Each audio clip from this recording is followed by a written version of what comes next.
आइए सुनते हैं स्टीफन कॉबी की यह किताब the 7 habits of highly effective people. अध्याय 1, परिचय। ज्यादातर लोगों का मानना है कि हम अच्छी आदतें बनाकर कामयाबी पा सकते हैं। सुबह जल्दी उठने, अपने समय को महत्व देने, मेहनत करने और अपने काम से प्यार करने जैसी आदतें डालकर हम कामयाबी पा सकते हैं।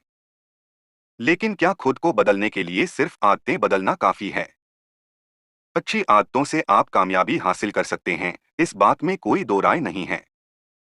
लेकिन अगर आप पहले से बेहतर इंसान बनना चाहते हैं और अपनी बुरी आदतों को जड़ से खत्म करना चाहते हैं, तो आपको अपने चरित्र पर ध्यान देना होगा। हम सभी के अंदर कुछ उसूल हैं। हमारी सभी आदतों की जड़ यही उसूल हैं। इन्हीं उसूलों की मदद से हम दुनिया को अपने नजरिए से देख पाते हैं। अगर आपको पूरी तरह से एक बेहतर इंसान में खुद को बदलना है, तो आपको इन उसूलों पर ध्यान देना होगा। इस किताब में निम्न आदतों के बारे में बताया हुआ है। प्रोएक्टिव बने। लक्ष्य को ध्यान में रखकर काम शुरू करें। सबसे पहले जरूरी चीजें करें। जीत के बारे में सोचें। पहले दूसरों को समझने की कोशिश करें, फिर दूसरों से उम्मीद करें। अपनी काबिलियत को बढ़ाएं। अध्याय 2, अपने आप को बदलने की कोशिश करें। अक्सर लोग सोचते होंगे कि अगर वे अपनी आदतों को बदल दें तो वे एक बेहतर इंसान बन सकते हैं। यह बात कुछ हद तक ठीक है। आप अपनी आदतों को पहले से बेहतर बनाकर एक कामयाब इंसान बन सकते हैं, लेकिन खुद को पूरी तरह से बदल नहीं सकते। इससे आपका नजरिया नहीं बदलता, सिर्फ काम करने का तरीका बदलता है। अगर आपको अपना नजरिया बदलना है, तो आपको अपना चरित्र बदलना होगा। खुद की सोच और खुद का नजरिया बदलने के लिए आपको लंबे रास्ते तय करने होंगे। खुद को पूरी तरह से बदलने के लिए आपको अपने अंदर झांक कर यह देखना होगा कि आप असल में क्या हैं और कैसे बनना चाहते हैं। एक बार जब आपका नजरिया बदल जाएगा, तो आपकी दुनिया भी बदल जाएगी। उदाहरण के लिए, अगर आप एक अच्छे इंसान बनना चाहते हैं, तो सिर्फ किसी की एक बार मदद करने से आप कभी अच्छे नहीं बन पाएंगे।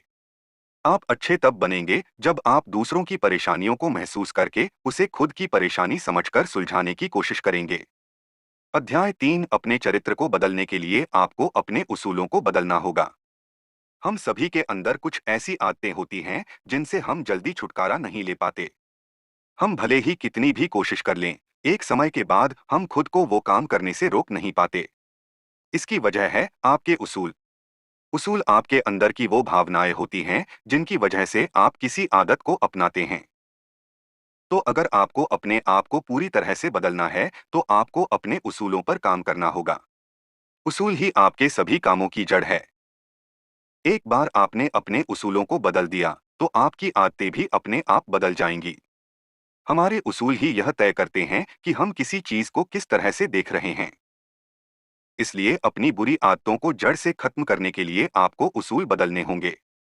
अगर आप बेहतर बनना चाहते हैं, तो अपने उसूलों को इस दुनिया के सिद्धांत से जोड़ लीजिए। दुनिया के सिद्धांतों में वो बातें आती हैं जिनसे हर कोई सहमत है। उदाहरण के लिए, आप ईमानदारी को ले लीजिए। दुनिया में हर कोई एक ईमानदार व्यक्ति पर भरोसा करना चाहेगा। यह एक ऐसा सिद्धांत है जिससे सभी लोग सहमत हैं। लेकिन हम अपने उसूलों को कैसे बदलें, आइए देखते हैं। अध्याय 4, पहली आदत, प्रोएक्टिव बने। प्रोएक्टिव बनने का मतलब क्या है? साइकोलॉजिस्ट विक्टर फ्रेंकल कहते हैं, हमारे आसपास जो भी कुछ होता है, हम उसे बदल नहीं सकते, लेकिन हम इस पर कैसे जवाब करें, ये हमारे हाथ में है। प्रोएक्टिव होने का मतलब होता है कि दूसरे लोग चाहे जो भी राय दे या जैसा भी उनका व्यवहार हो, हमें उससे प्रभावित नहीं होना है। जब लोग हमारे बारे में कुछ बुरा बोलते हैं, तो कमी हमारे अंदर नहीं होती बल्कि उनमें होती है। जो नेगेटिव बात वो आपके बारे में बोलते हैं, उनसे उनके खुद के नेगेटिव व्यू का पता चलता है कि वे दुनिया को किस नज़र से देखते हैं। प्रोएक्टिव होने का मतलब ये भी है कि आप किसी भी बुरी परिस्थिति से प्रभावित ना हो। फिर चाहे मौसम खराब हो या ट्रैफिक ज्यादा हो, लेकिन एक प्रोएक्टिव इंसान को कोई फर्क नहीं पड़ेगा। उसकी जिंदगी में बुरा वक्त या गरीबी आए, मगर वो हर हाल में खुश रहेगा। एक प्रोएक्टिव इंसान बुरे से बुरे हालत में भी बगैर कोई शिकायत किए अपना काम करता रहेगा। प्रोएक्टिव का उल्टा होता है रिएक्टिव, और जो लोग रिएक्टिव होते हैं वो अपने वातावरण से बहुत जल्दी प्रभावित हो जाते हैं। अगर उनके साथ कुछ बुरा होता है, तो वो खुद भी नेगेटिव बन जाते हैं। एक बार लेखक स्टीफन कोवी जब एक लेक्चर दे रहे थे, तब अचानक भीड़ में से एक औरत खड़ी हुई। वो बड़ी एक्साइटेड होकर कुछ बोल रही थी कि तभी उसकी नजर लोगों पर पड़ी जो उसे घूर रहे थे। लोगों को ऐसे घूरते देखकर वो औरत वापस बैठ गई। अपना लेक्चर खत्म करने के बाद लेखक उस औरत के पास गए। उन्हें मालूम पड़ा कि वो औरत दरअसल एक नर्स थी और एक बड़े बीमार व्यक्ति की पूरा समय देखभाल कर रही थी। उसका वो पेशेंट हर टाइम उस पर चिल्लाता रहता था। उसकी नज़र में वो सब कुछ गलत करती थी। उसने कभी भी उस नर्स को धन्यवाद तक नहीं बोला था। इन सब बातों की वजह से वो औरत बड़ी दुखी रहती थी। वो अपनी जॉब से बिल्कुल भी खुश नहीं थी। उस दिन स्टीफन के लेक्चर का सब्जेक्ट भी प्रोएक्टिविटी ही था। लेखक समझा रहे थे कि अगर तुम प्रोएक्टिव हो तो कोई भी चीज तुम्हें नुकसान नहीं पहुंचा सकती। जब तक आप खुद ना चाहे तब तक कोई आपको दुखी नहीं कर सकता। ये लेक्चर सुनकर वो औरत एक्साइटेड हो गई थी, क्योंकि उसे पता चल गया था कि जवाब करना या ना करना उसके हाथ में है। उसने कोवी को बताया, मैंने दुखी होना खुद चुना था, मगर अब मुझे एहसास हो गया है कि दुखी या सुखी होना मेरे हाथ में है। लेकिन अब किसी दूसरे इंसान का व्यवहार मुझे नियंत्रण नहीं कर सकता। एक रिएक्टिव इंसान का मूड टीवी की तरह होता है, जिसका रिमोट कंट्रोल दुनिया के हाथ में है। जब भी कोई चाहेगा तो वो उस रिएक्टिव इंसान का मूड चेंज कर सकता है। लेकिन एक प्रोएक्टिव इंसान वो है जिसने अपने मूड का रिमोट कंट्रोल अपने पास रखा है। एक प्रोएक्टिव इंसान को कोई फर्क नहीं पड़ता कि दूसरा इंसान उसके बारे में क्या सोच या बोल रहा है। अध्याय 5, दूसरी आदत, लक्ष्य को ध्यान में रखकर काम शुरू करें। आपकी लाइफ की सबसे जरूरी चीज क्या है? अपने माइंड में लक्ष्य को लेकर शुरुआत से हमारा मतलब है कि आपके सारे एक्शन, आपकी वैल्यूज आपके लक्ष्य से मिलने चाहिए। आपको हमेशा अपना अंतिम गोल पता होना चाहिए ताकि आपका हर कदम उसी तरफ जाए। हमें आए दिन किसी ना किसी चीज के लिए चिंतित होना पड़ता है और जिंदगी की इन चुनौतियों में हम कई बार भूल जाते हैं कि हमारे लिए सबसे जरूरी चीज क्या है। जैसे कि आपको अपने बच्चों का ध्यान रखना पड़ता है, उन्हें हर चीज प्रदान करानी पड़ती है। लेकिन आप इसके लिए मेहनत करने में इतने व्यस्त हो जाते हैं कि आप उनके साथ टाइम स्पेंड ही नहीं कर पाते। आप ये भूल जाते हैं कि मटेरियल चीजों से ज्यादा उन्हें आपके प्यार और सपोर्ट की भी जरूरत है। अगर आप सच में अपने बच्चों से प्यार करते हैं तो उन्हें हर दिन यह चीज महसूस कराएं कि आप उन्हें कितना चाहते हैं। आपकी बातों और आपके एक्शन में उनके लिए प्यार झलकना चाहिए। और आपका यही व्यवहार आपके माता पिता और उन बाकी लोगों के साथ भी होना चाहिए जो आपकी जिंदगी में बहुत मायने रखते हैं। लक्ष्य को ध्यान में रखकर शुरुआत करने से मतलब ये जानना है कि आपके लिए सबसे मूल्यवान क्या है। वो आपके अपने लोग हो सकते हैं या फिर आपके प्रमुख जिन पर आपको पूरा यकीन है। मान लीजिए कि आप एक घर बना रहे हैं, मगर इसके लिए सबसे पहले आपको अपने दिमाग में योजना करनी पड़ेगी, फिर जाकर आप उपकरण लेंगे। अगर आपके घर में बच्चे हैं तो आपके घर का हर कोना बच्चों के अनुकूल होना चाहिए। अगर आप कुकिंग का शौक रखते हैं तो आपको अपनी किचन उन्नयन रखनी पड़ेगी। तो किसी भी काम को शुरू करने से पहले उसका ब्लूप्रिंट आपके दिमाग में क्लियर होना चाहिए। अगर आपने अपना घर अच्छे से प्लान नहीं किया है तो इसे बनाना करना मुश्किल हो जाएगा और अंत में आपको इसे ठीक कराने में फालतू पैसे ही खर्च करने पड़ेंगे। लाइफ में हर चीज प्लानिंग मांगती है और इसी तरह लक्ष्य को दिमाग में रखकर चलने की शुरुआत होती है। ये सोचे कि आपको सबसे पहले क्या करना है और ये सुनिश्चित कर ले कि वो आपके वैल्यूज के साथ फिट हो सके। क्या आप सबसे ज्यादा ईमानदारी को वैल्यू करते हैं या फिर आप सम्मान की ज्यादा वैल्यू करते हैं? इसी को ध्यान में रखते हुए अपने दिन की शुरुआत करें। अपने वैल्यूज पर पूरा यकीन रखें ताकि आपकी लाइफ में जो भी चैलेंजेस आए आप अपने वैल्यूज के हिसाब से उन चुनौती को फेस कर सके। अध्याय 6, तीसरी आदत, सबसे पहले जरूरी चीजें करें। अपनी मंजिल तक पहुंचने के लिए आपको उसे हर दिन जीना होगा। आपको हर दिन कुछ ऐसा काम करना होगा जिससे आप अपनी मंजिल के करीब जा सकें। इसके लिए आपको आदतें बनानी होगी जो लंबे समय तक आपके साथ रह सकें। हम अक्सर उस काम को ज्यादा समय देते हैं जिसे करने से हमारे काम करने की क्षमता बढ़ती है। हम हमेशा किसी चीज की प्रैक्टिस करते रहते हैं जिससे हम कम समय में उस काम को बेहतर तरीके से कर पाएं। लेकिन हम कभी अपने काम करने के तरीके को सुधारने के बारे में नहीं सोचते। आपको अपने काम करने के तरीके को बेहतर बनाने की कोशिश करनी चाहिए। इसके लिए आप उस काम को सबसे पहले कीजिए जो आपको आपकी मंजिल के करीब लेकर जाए। आप अपने सबसे जरूरी काम को सबसे ऊपर रखिए और जो काम जरूरी नहीं है, उन्हें बाद में करने के लिए छोड़ दीजिए।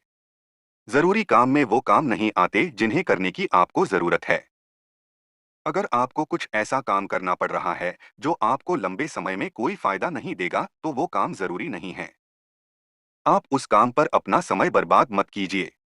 अपने आप को अपने काम को समर्पित करने के लिए आपको यह सीखना होगा कि कब आपको हाँ कहना है और कब ना कहना है। ना कहना कभी कभी अच्छा होता है।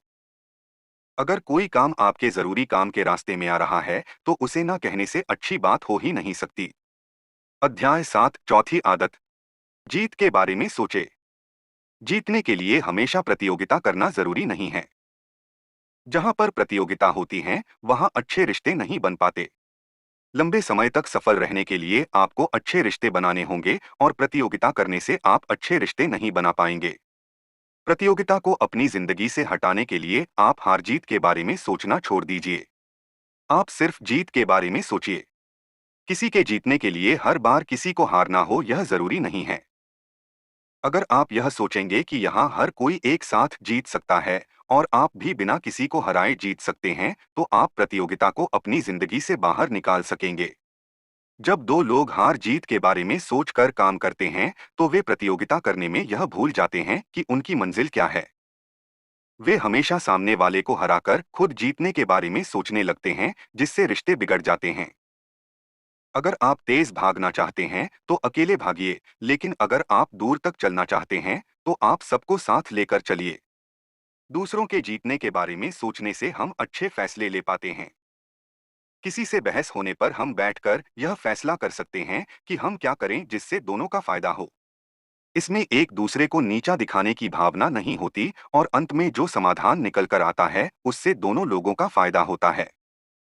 यानी दोनों लोगों की जीत होती है। अध्याय 8, चौथी आदत। निरंतर अच्छे रिश्ते बनाने के लिए आप अपने वादों को निभाइए। अच्छे रिश्ते हमेशा ही फायदे दिया करते हैं। चाहे यह रिश्ता आपके कर्मचारी के साथ हो, आपको बॉस के साथ हो या फिर आपके परिवार के साथ। सभी रिश्तों के कुछ फायदे होते हैं। तो आइए देखें कि आप इन रिश्तों को मजबूत कैसे बना सकते हैं। इसके लिए सबसे पहले आपको यह समझना होगा कि रिश्ता एक बैंक अकाउंट जैसे होता है, जिसमें आप पैसे डालते और निकालते हैं। जब आप इस अकाउंट में पैसे जमा करते हैं, तो आप रिश्तों को मजबूत बनाते हैं। जब आप पैसे निकालते हैं, तो यह कमजोर हो जाता है। पैसे जमा करने से मतलब है वो काम करना जिससे आपका रिश्ता मजबूत बने। इसके लिए आप हमेशा अपने वादों को पूरा कीजिए और सामने वाले को समझने की कोशिश कीजिए। पैसे निकलने से मतलब है वादे तोड़ने और सामने वाले की बात को ना समझना। जब आप अपने अकाउंट से पैसे निकालें, तो इस बात का ध्यान रखें कि उससे आपका रिश्ता कुछ ज्यादा कमजोर ना हो जाए। आप अपने पार्टनर से माफी मांगकर बात को सुलझाने की कोशिश कर सकते हैं। इससे आपके रिश्ते पर ज्यादा असर नहीं पड़ेगा। अपनी गलती मान लेना रिश्ते बचाने के लिए बहुत जरूरी होता है। जब आपके अकाउंट में बहुत पैसे हो जाएंगे, तब आपका रिश्ता मिलकर काम करने के लिए परफेक्ट हो जाएगा। अब आप एक दूसरे के साथ अपने मिशन के बारे में बात करके काम कर सकते हैं। अध्याय 9, पांचवी आदत। पहले दूसरों को समझने की कोशिश करें, फिर दूसरों से उम्मीद करें। अक्सर हमारे साथ ऐसा होता है कि हम सुनने से पहले ही जवाब दे देते हैं। यह बहुत ही बुरी आदत है और अगर यह आपके अंदर है, तो इसे जल्द से जल्द छोड़ दीजिए। अगर आप दूसरों को समझने की कोशिश नहीं करेंगे, तो वे भी आपकी सलाह को नहीं मानेंगे। इसलिए अगर आप चाहते हैं कि लोग आपकी बात माने, तो पहले आपको उनकी बातों को सुनना होगा। सुनने से मतलब है कि आप सामने वाले के हालात और उसकी परेशानी को महसूस करने की कोशिश कीजिए। आप उनके व्यवहार की नकल करने की कोशिश कीजिए और बीच-बीच में उनकी बातों को अपने शब्दों में दोहराइए। ऐसा करने से वह व्यक्ति यह समझ जाएगा कि आप उनकी बात को समझ रहे हैं और वह खुलकर आपसे बात करने लगेंगे। जब वह खुलकर अपनी बात आपसे करने लगेंगे, तब वह आपकी बात को भी समझने की कोशिश करेंगे और आपका कहा मानेंगे। इस तरह से आप अच्छे रिश्तों की शुरुआत कर सकते हैं। जब आप दोनों एक दूसरे को अच्छे से समझने लगेंगे, तब आपके बीच का नाता मजबूत हो जाएगा। यह कला सीखने में आपको कुछ समय लग सकता है।